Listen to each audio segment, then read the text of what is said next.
All right. Welcome to another episode of Is That So? I'm here to bring a lot more Is That So-ness into your space.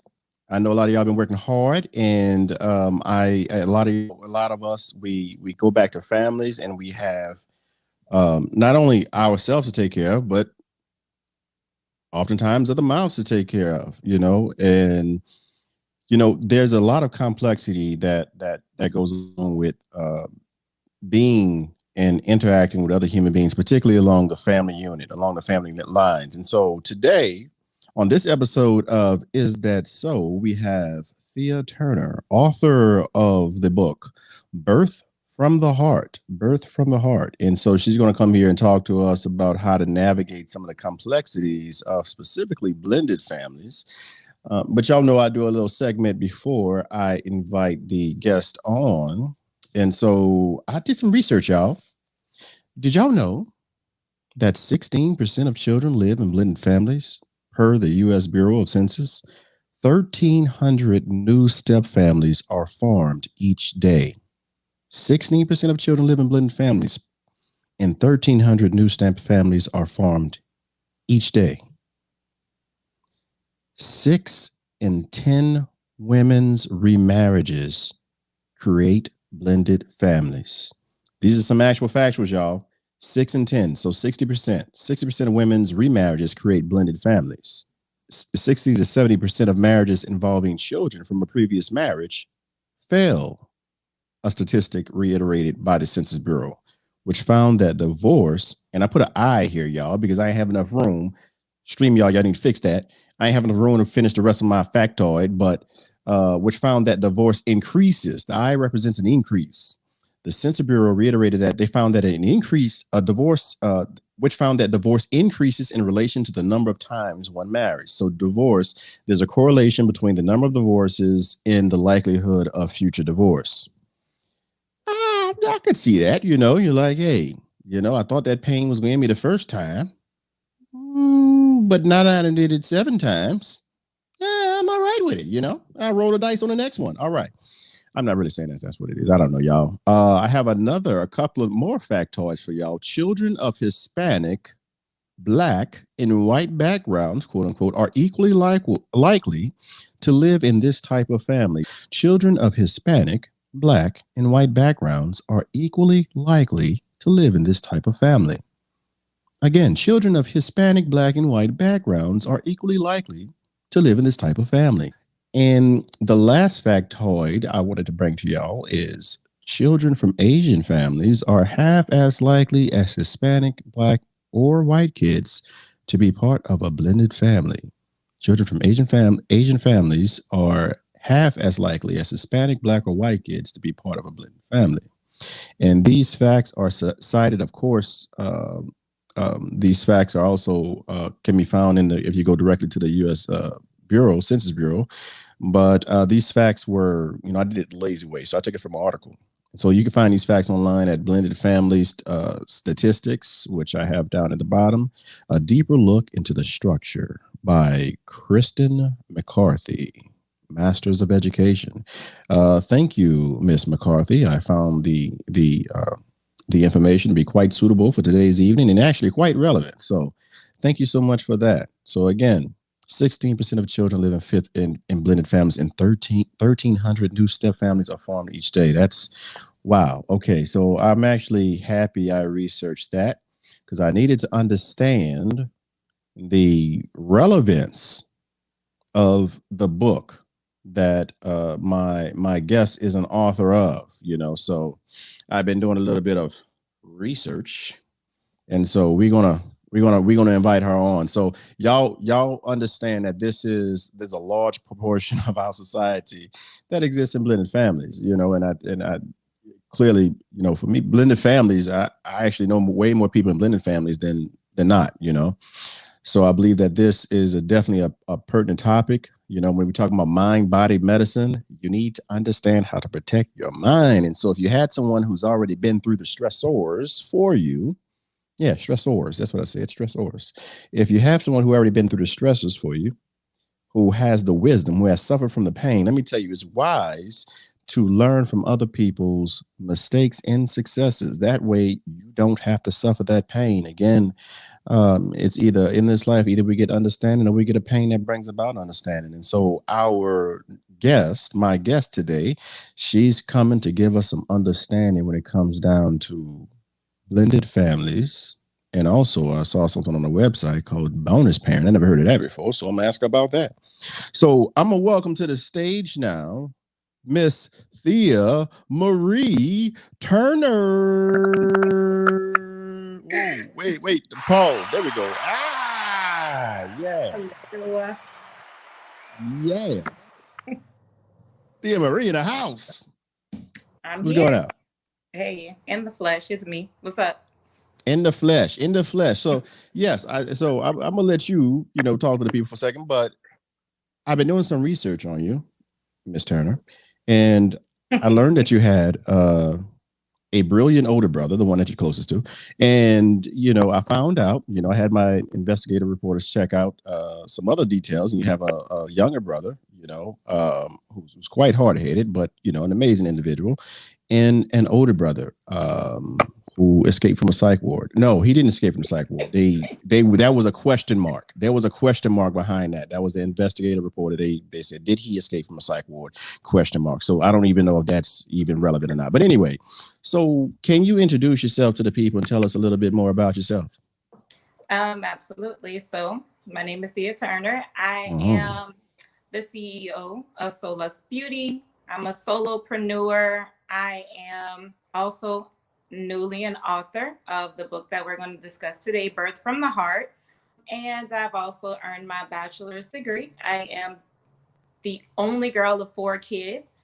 And so that has built up some tenacity and allowed for me to continue pushing forward, regardless of what people may think I'm incapable of. So that's just a little bit about me. Okay. I like that. Tenacity, tenacious. Okay. So can you please help us understand how did being brought up with 4, being the only girl amongst 3 other cavemen, how did that bring about tenacity in you?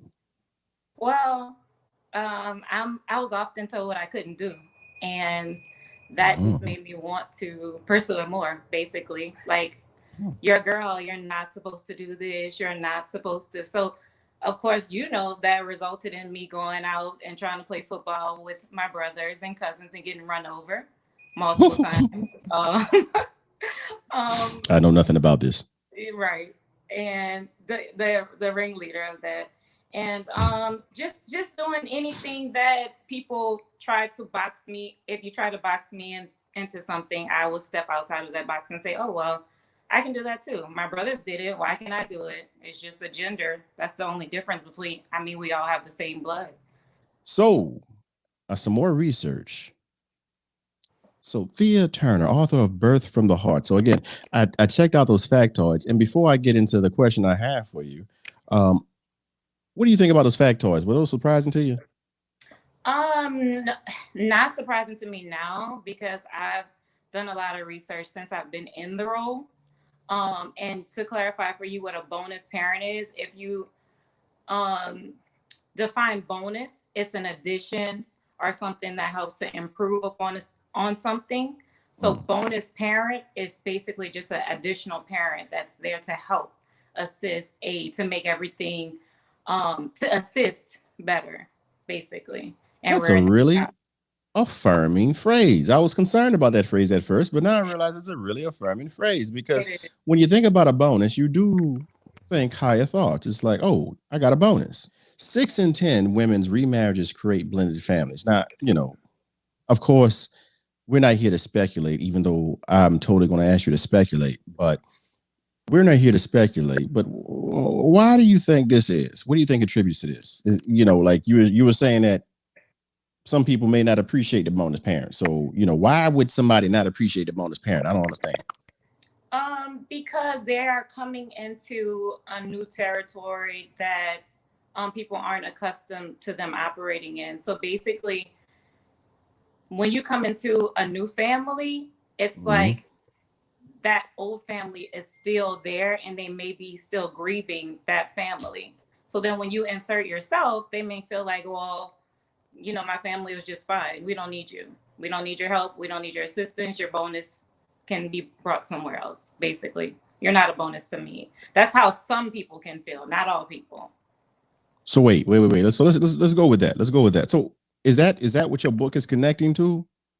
Like, my book is more for guidance in that realm, not necessarily to say that, you know, you're unwanted, but more to reassure your role and your position, and to affirm you more so, because regardless of what someone else's perception of your role is, your bonus child, your husband, your significant other, obviously needs you, because I mean, he didn't marry you for no reason, and these children don't rely on anyone else sometimes other than you. Like, bonus parents play a huge part in the rearing of children. So it's just mainly to guide people in that, and to kind of get you to reflect and focus on the positive of being in that role and just where you want to be in it, because you don't always, like, sometimes you think you want something, and in the book I kind of talk about how you have the right to change your mind if it's not working out for you. You may want to change responsibilities. You may want to give some more responsibilities over to your spouse or to someone else. So it's just about navigating that, basically. Oh, okay. Let's go deep. What have you found to be one of the most, because I don't want to make it, you know, you have to single out the one, but one of the most challenging components of being a quote unquote bonus parent? I think the biggest challenge is, oh, that's a good one. I will say, so I have managed luxury apartments. I have gone to college and got my bachelor's degree. I think that parenting has been the most challenging experience of my life, regardless of everything else that I've experienced. So I think parenting is challenging in general. But when you're a bonus parent, it's kind of like people want you to insert yourself where they're comfortable, and then when they're not comfortable, it's like, no, you're in uncharted territory, and there's like this invisible line of where you're allowed to, like, you can't cross this line. You don't know where that line is though until you, like, somebody, you know, you have pushback. You don't know what that line is. So I think that's probably the most challenging thing, that you don't know when is it okay to parent and when it's not okay for other people. You know what I'm saying? So wait. Is a bonus parent sometimes a parent, or whether you're all the time a parent, right? You're all the time a parent, 100%, but not all the time is your parenting wanted. Your opinion is not always wanted. Your parenting style is not always wanted or accepted, because there's still two biological parents that you have to co-parent with. And sometimes you can't, and you find yourself parallel parenting, which is y'all not really communicating at all. We just meeting at drop off and pickups. Or there's something I talk about in my book also, called nacho parenting. Wait, hold on. Time out. Before we get to this nachos, did you say pick up and drop? Wait, don't. This sounds like a drug deal to me. What are you talking about? Wait, what do you mean? It's essentially like a drug deal. Your kid being the drugs.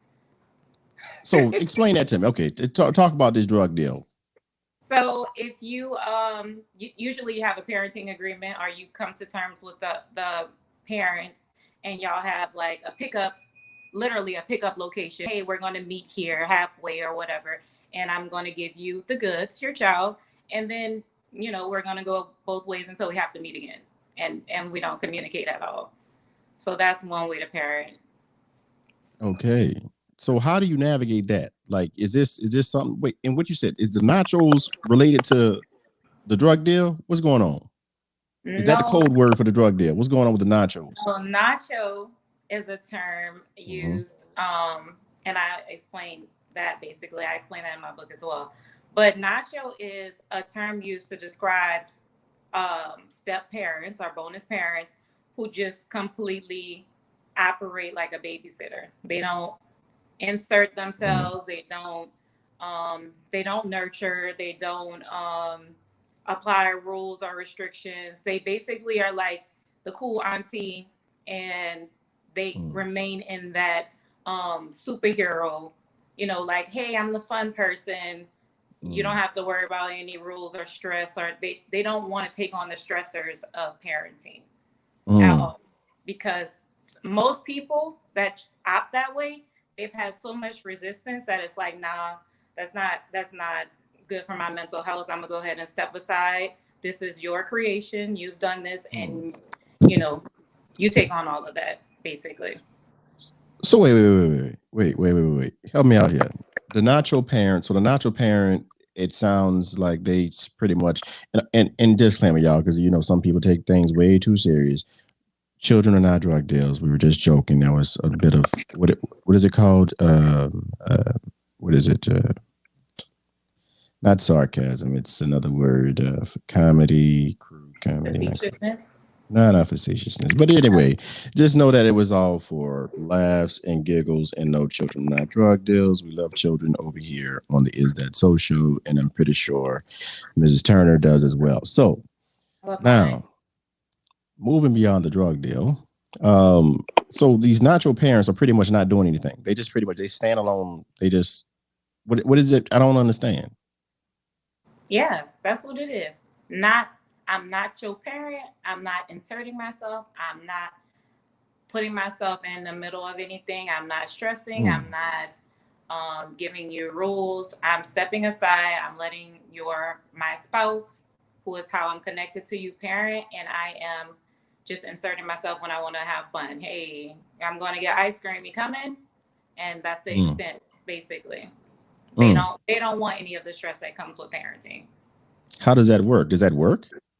It does. There's a whole community of women who do it. It wouldn't work in my situation, but there is an entire community of women who are like, listen, and it's not something negative. I think it has a negative perception when you hear it in that way, like, I don't want any involvement, but it's literally to keep your sanity. Yeah, that's what I was thinking. Yeah, it's for your peace of mind. So to avoid arguing with anybody, to avoid you and the children having conflict, you're just like, hey, I'm here as an addict. Oh, you need to go somewhere? I can babysit, or just if you need me, I'm gonna operate in my what do you call the support role of the woman? Helpmate. I'm gonna be a helpmate, but I'm not gonna operate like a biological parent would, basically. And that's because what? That's usually because of being overwhelmed and being stressed out, and people have physical altercations in situations like this because of, like I said, it's a family that is sometimes grieving the previous family, because when that family ends, it's like that family dies and people are still grieving sometimes. And so usually it's women who are like bitter towards one another, and they can't get along. They can't parent. You can't tell my child anything. That's my child. I'm the real mom, and things like that. So to avoid all of that, some women are like, you know what? You're right. I'll step aside. Yeah, totally understand that. Yeah. Totally understand that. Yeah. That would be a never mind moment. That's what I call it. You know what I'm saying? When I identify there's some bull dookie that I'm way too involved in, and I need to switch my awareness elsewhere, I never mind that shit. I just say, you know what, never mind that, and I switch, and I move to my. And I got to move that awareness. I'm not against that. Like, some people are like critical about women choosing their mental health first, and I'm all for it. I mean, stress will cause you to lose your sanity. Period. And so when you say for your own mental health, that's what I'm thinking about. It's not only for their mental health, but for everybody else's mental health. Yeah. For the safety of everybody involved. The safety for everybody involved. That's what I'm thinking. So I say to them nacho parents out there, if you're doing it because of the stress involved, there's a lot of bull dookie that you say you're not gonna be involved in. Hey, do your thing. You know, if that's your cup of Sprite, then obey your thirst. You know, ain't no judgment over here. Judgment-free zone on Is That So show. All we do is say, is that so? That's just a non-judgmental phrase right there. Like, is that so? You know, is that so? That's it. That's it. That's what that's about. Is that so? And this is all about just, you know, just no judgment here. You know, hey, what is the path of least resistance? That's what we all should be traveling down anyway. You know, as long as it doesn't compromise one's values. And I definitely value peace of mind. So, you know, you gotta weigh that. You gotta weigh that. So, what is your message to the people with this book? Like, why should people read your book? Who's your target audience? My target audience are everybody in the bonus mom community. I feel like the step family community. Like, I feel like bonus moms will benefit from it because it'll allow them to reflect and make a true conscious decision about what they're doing, how they're spending their time, if they're focusing on unimportant, irrelevant things that are hindering them from growing. Because a lot of times moms in general, we can be laser focused on just making sure our children are fine, making sure they have everything they need, but we kind of like neglect ourselves. So I think it could benefit moms as well, just parents in general, or someone that's wanting to date a parent, because you may need to understand like what your involvement needs to be or how you need to set those boundaries immediately. Like, okay, when you see how a person is acting, okay, I don't want to participate in this. This doesn't work for me. And let that person, let your spouse know, let your family know, this is how I'm going to operate. Because a lot of times we just kind of like fall into the role. We don't think about us. We think about the needs of the family. And if you're lacking in any capacity, your family's not going to get the best of you anyway. So it's a lot about reflecting on where you are and just making a better decision for you and your family. So I think those in the bonus community can benefit from this book. And I think it'll help encourage them. I think it'll help uplift them and shed light to other people about the true role of the bonus parents and how important it is. And maybe give people appreciation for them, because a lot of times you're just like, oh, you know, she knows what she got herself into. I heard that so many times. Oh, you know what you're getting yourself into. Well, you're getting yourself into a relationship with someone that you love. And that's the extent of it. And you're being a bonus to that situation by helping rear and enrich the children. But not everybody does that. And not everybody can. You don't always have the power to do that. It depends. You know what I'm saying? So just everybody within that community. If you have a friend or a family member or your child is in the bonus family community, I think it'll definitely benefit you to understand and to get some clarity on what that role is. I thoroughly. I was reading the description to your book, and I like it. So I went ahead and copied it and put it down here. So, are you a bonus parent? Are you considering a relationship with someone who's already a father or mother? Are you part of their community? Have you ever felt conflicted about your role, or found yourself feeling alone with emotions that no one could possibly relate to? Well, here's your solution. Birth from the Heart was created specifically with you all in mind. Yeah. Where did you get it at? Where can the people purchase this gold mine? They can purchase it on my website, which is www.𝐥𝐢𝐤𝐞, spelled like SEAUX, right? LUXE beauty. Okay, SoulluxBeauty.com. So I had a PayHip. I had another website up there, so that's not it. Oh, you can order it there as well, but it's on my actual my business site. So I saw, okay, so this was the one. So this one is fine right here, right? PayHip.com/birth from the heart. Yeah, you can get okay, it there. So That one right there is fine. And also there is 𝐸𝐤𝐬beauty.com. So www.𝐸𝐤𝐬beauty.com. Did I spell it correctly? Yes, you did. All right, that's SEAUX for those of y'all who are not watching. LUXEBEAUTY.com. SEAUXLUXEBEAUTY.com. All right.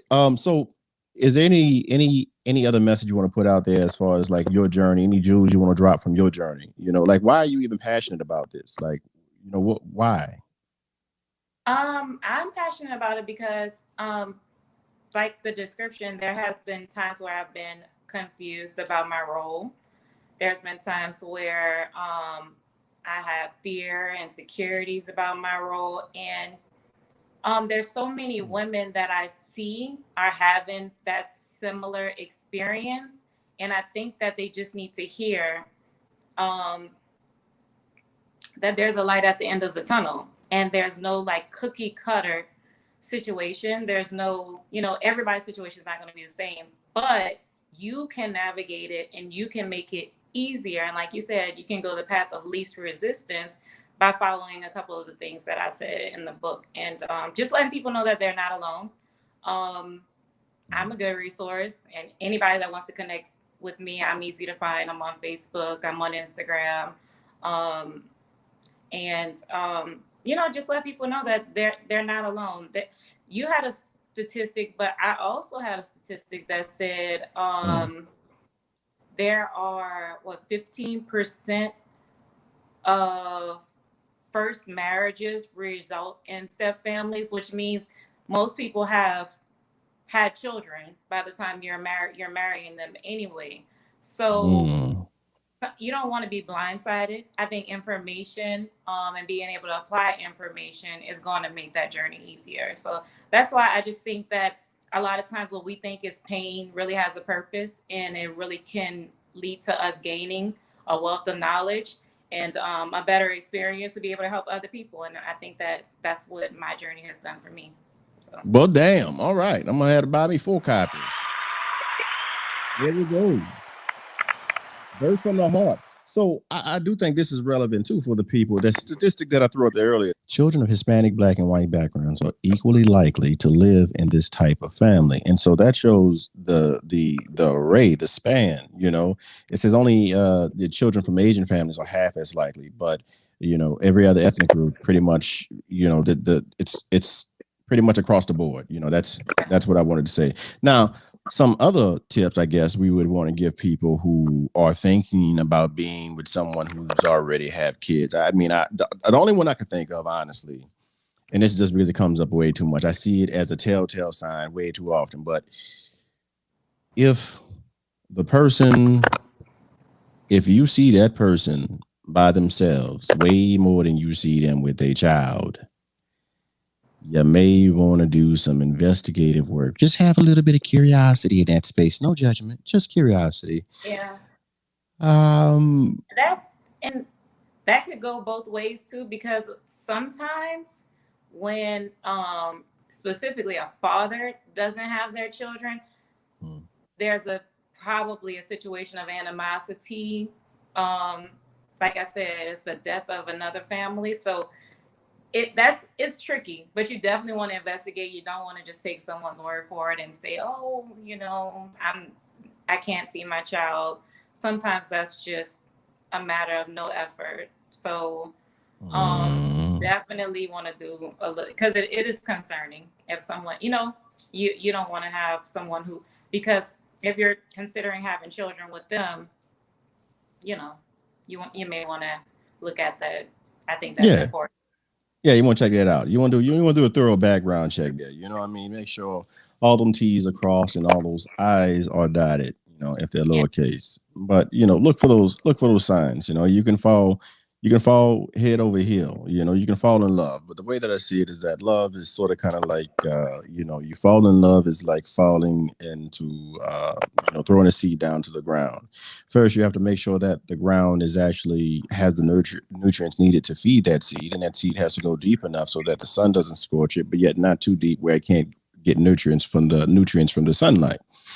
And then these two seeds that are tossed down, because not just one seed, but when you fall in love, both, get tossed down to the ground.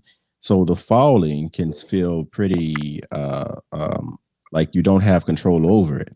But then when you hit the ground and you come back to the present moment, and out of that stage of, googly eyedness, then you have to decide, is this a place where we can grow together? Because it's not about so much about falling in love. Falling in love, you can do that 1,000 times in a lifetime. But how many people can you energetically align yourself with so that you can both grow in love and then nourish each other? Because when you are on the same frequency and you share, the two don't lose. They actually amplify each other's frequency. And so it seems like this groundbreaking book, Birth from the Heart, it seems like this is here to uplift the energies of anybody in these particular situations by letting them know about possible stumbling blocks that could occur. I said, and getting ahead of that. So let me first say why I chose the title as well, because we didn't really even cover that. We just kind of went. I thought you were going to jump in there. I'm sitting there waiting for the, I'm birth. I was like, I don't even know how to ask this as a dude. So birth, yeah. Tell me about Birth from the Heart. So I don't know nothing about giving birth. Go ahead. So obviously, when you're a stepmom or a bonus mom, I am a mother in all ways. Like, my role every day is mother. Anything I can relate to my biological mom friends and their roles more than I can relate to stepmom friends, because that's how heavily involved I am and have been with my daughter for the last 12 years. But it's not the traditional way of entering motherhood. So I entered motherhood by way of connection through her father. So Birth from the Heart, for me, the reason I chose the title is because everything outside of birthing her requires love, the nurturing, the enriching, the reason why she is growing, like that all had to be done from a place of love. So even though I did not physically birth her, I'm giving her life. I'm breathing life into her daily. So that's pretty much, that's what we do. Damn it! I think if there was ever a time to press that applause button, I think just now was it. That's it. That's the damn crescendo. I hope I'm saying that word right. That's it. That's it. That's the pinnacle. That's it. I don't even have any more to say. So anything else that we didn't broach? I mean, you said it. Look, man, we're gonna talk about this title. Let me, you see this gangster title, Birth from the Heart. You're not gonna ask me nothing about being birthed from the heart. Have you ever given birth from the heart, Nocturnal? You ain't never did that. You ain't even asked me nothing about that. So I bet you have. I have. You birthed the company. You birthed books. Don't you have ebooks? I do have an ebook. 𝐦𝐨𝐬𝐿 social? Come on. So you have plenty of birth going on yourself, bro. Come on now. I'm done. I'm out here birthing too. Yeah, I dig it. Okay. All right. We got 5 minutes left. I'm keeping these episodes at 45 minutes. We got 5 minutes left. Is there anything you need to touch on before we get out of here? I think we kind of covered everything. I mean, is there anything in particular else that you wanted to know? No, that's not it. I mean, are there any other resources for bonus parents? Like, is there, what would you recommend them having in? Like, make sure that before they get into it, a therapist and a bottle of gin. I mean, absolutely. I'm glad you mentioned that. I say that in my book, and I have like the manuscript right here. So definitely want to see a therapist. You definitely want to do relationship counseling, family counseling. I think all of those are pertinent because you need to have a dialogue. And I think that's what hurts a lot of situations, because you don't have that conversation, and it's hard for you to fully understand my experience. So if I'm dating you and you have a child, it's hard for you to understand my experience coming into the situation. So I think that dialogues with professionals and third parties that are neutral parties can help better give better understanding to those that really don't, you know what I'm saying? Like, you definitely need to speak to therapists. You definitely need to have group therapy with your family, and you definitely 100% need to decide on how much involvement you want. And I think people need to know that, again, they can change their mind. If something is not working for you, I'm not saying you need to leave your significant other, but I'm saying you decide what works for you in that role. Nobody better can hold on to that decide for receipt. Now, what'd you say? Nobody can do it for you? you. Yeah. Yeah, That's hold what I on to say. that receipt. You better hold on to that receipt. Don't you lose that receipt now. You might need to go back to that line and get that return. I need the return for my money. I'm not saying that at all. I'm just saying that at any point you may need to shift responsibility. That's all I'm saying. All right. At any point, you may need to shift it up. And so make sure that you be ready for a lot of surprises, it sound like, and for a lot of change and a lot of adaptability, a lot of perspective. And so ignorance and freedom cannot coexist. Y'all heard me say that. Ignorance and freedom cannot coexist. And so the worst prison, the most challenging prison to escape is the one that we can't see, touch, taste, or smell, the one made of our fears. And fear is false evidence appearing real, which there's a difference between danger and fear. Danger is reality, but fear being a choice, like I always say. And so getting knowledge, getting that understanding will save you from the pain that you can experience, or the suffering that you can experience from the lack of that knowledge, which is ignorance. Ignorance is a neutral word. I don't be offended by that word when I say that, because we're all ignorant to some extent, And no, we're all ignorant to a gross extent. Let me say that. Let me just, because I don't want anybody to. We all ignorant to a gross extent, and so we're all like stumbling through life trying to understand this, and experience. There's a quote, and I know that it's only fitting for certain situations, but there's a quote that says, uh, ignorance is the worst, or experience rather, is the worst teacher, because it makes all of its students fail before they succeed. And I find that to be true in certain situations. And in other situations, the experience is most certainly the best teacher. It's the only teacher, because it's in that experience that you move from understanding to the knowing. And so get some understanding by purchasing Birth from the Heart and other books that will inform you, on how to address these situations before you go in. Don't go in blind. If somebody else already went in that area, they could draw the map out, they could let you scope the landscape and understand if you need some hiking boots or if you need to bring some slippers, And so Birth from the Heart, it sounds like this, along with other books, will help people prepare for these situations, especially since, again, I got to throw up that statistic right quick one last time. 16% of children already live in blended families, and that's just per the U.S. Bureau of Census. And I find their statistics to be quite conservative most of the time. And then 1,300 new step families are formed each day. 1,300 new families are formed each day. So that's a whole lot of birthing going on. Yeah, it's a lot of blending.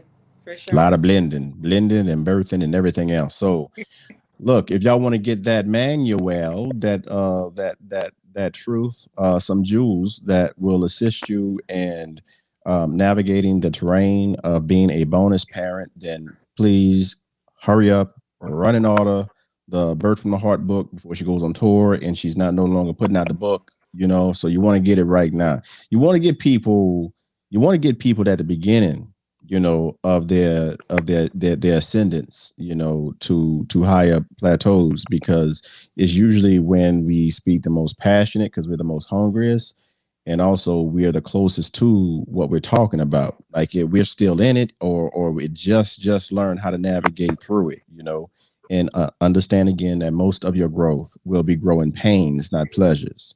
And so with the growing population of blended and step families, indoor step families, we need this type of information. Really should be taught honestly in school. I believe in primary school, because it's just too common, and we need to be prepared. And the best way to prepare is to be informed. You can't prepare for everything. So I'm not saying be anxious about what you don't know, but just know more than you know. and know that you don't know everything about what you know, and go deep in what you know. All right, I'm done. You got anything else there? I don't. Thank you for inviting me to be on your 22nd episode. There we go. There we I'm go. really, I'm very grateful. Like whenever I put the pre-sale out, I wasn't expecting what I got. Like I think I had like 50 something pre-sales already, so I'm very excited, and I feel like this is showing me kind of what my purpose is. You know what I'm saying? Kind of guiding my purpose. So are you saying that your pain had a purpose? Are you saying you didn't understand what you was going through back then, but now that you didn't gone through it, it better help to refine and define something that you could only have understood and become aware of through that experience? Is that what you're saying? I'm saying my pain is my gain. That's exactly what I'm saying. Your pain is your gain. Yeah.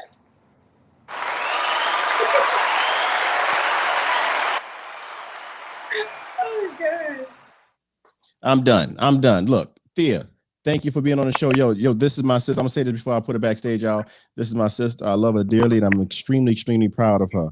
Theia, keep doing your thing because the world ain't ready for you. You know what I'm saying? You just need to understand that. Look, you were born to be a queen. That was it. You were born a queen. Ain't no development there. You just need to understand that you were already in your queenness, and so these situations that you've been through helped you to adapt and bring out that inner phoenix, which is your queenness. And now all you need to do is walk into your throne. You know what I mean? I hear you. All right. I'm gonna put you backstage for a second. All right. All right, y'all. Y'all heard it. Another great episode of Is That So? All right, parenting. You know, something that I'm quite unfamiliar with. You know, I do not have any children. Yes, this wonderful, magnificent, brilliant beard of mine did not father any children as of yet. You know, but again, there's no judgment here. I say, is that so to this? You know, I accept whatever life brings because I am always in a state of gratitude. You know, and I say always, I'm being dramatic here. I'm not always, but I when I'm deliberate about being in any state, the state that I typically choose is one of gratitude and appreciation because gratitude is the highest state of receivership. And so in this space, I'm definitely grateful for the information that we received via Theia Turner, author of Birth from the Heart. Okay. And so please go purchase the book. Please support her. We have to, it's not in our communities and many of the brilliant minds, especially for women of color, it's not that the brilliance is not there, is that many times we are not supported, or they are not supported rather, in their endeavors. And so when you see a brilliant mind come out and lend this type of knowledge, birth from the heart, from their pain, and is willing to put it all out there on the line, knowing how secretive Black women are, you want to purchase that book. That's all I'm gonna say. So again, look, it's about living in y'all's truth, y'all. And Theia Turner, she's dropping that truth in that book. And I appreciate y'all. Mad love and respect. Agape, and stay lit.